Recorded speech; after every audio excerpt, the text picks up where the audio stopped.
Ukraine और रूस के दरमियान शदीद लड़ाई जारी। दारुल हुकूमत कीव में मिसाइल हमलों में कई इमारतें तबाह, मुतादिद अफराद हलाक, दर्जनों जख्मी हो गए। यूक्रेन ने 4 रूसी जंगी तैयारे मार गिराने का दावा कर दिया। मारियोपोल में मजीद 4 टैंक्स भी तबाह कर दिए। रूस ने भी यूक्रेन को भारी नुकसान पहुँचाने का दावा कर दिया। रूसी हुक्काम ने कहा कि जल्द यूक्रेन के बड़े शहरों का कंट्रोल हासिल कर लेंगे। रूस और यूक्रेन जंग की तबाहकारियां जारी। रूसी फ़िज़ाइया की कीव पर मज़ीद बमबारी।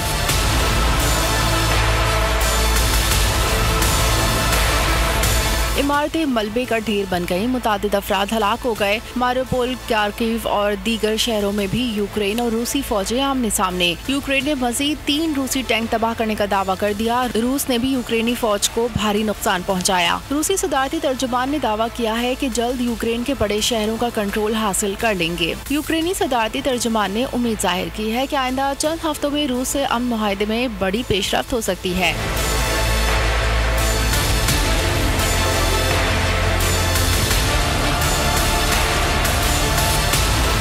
अक़वाम मुत्तहिदा ने यूक्रेन के लिए मज़ीद $4 करोड़ मुख्तस करने का ऐलान कर दिया। फ्रांस ने 1 लाख यूक्रेनी पनाह गुज़ीनों को मुल्क में दाखिले की इजाज़त देने का फैसला कर लिया। अमरीकी कौमी सलामती के मुशीर जैक सल्वान ने चीन को खबरदार कर दिया कि कोई भी मुल्क पाबंदियों की जद में मौजूद रूस को बचा नहीं पाएगा। सब्सक्राइब करें और बेल दबाएं ताकि कोई खबर रह न जाए।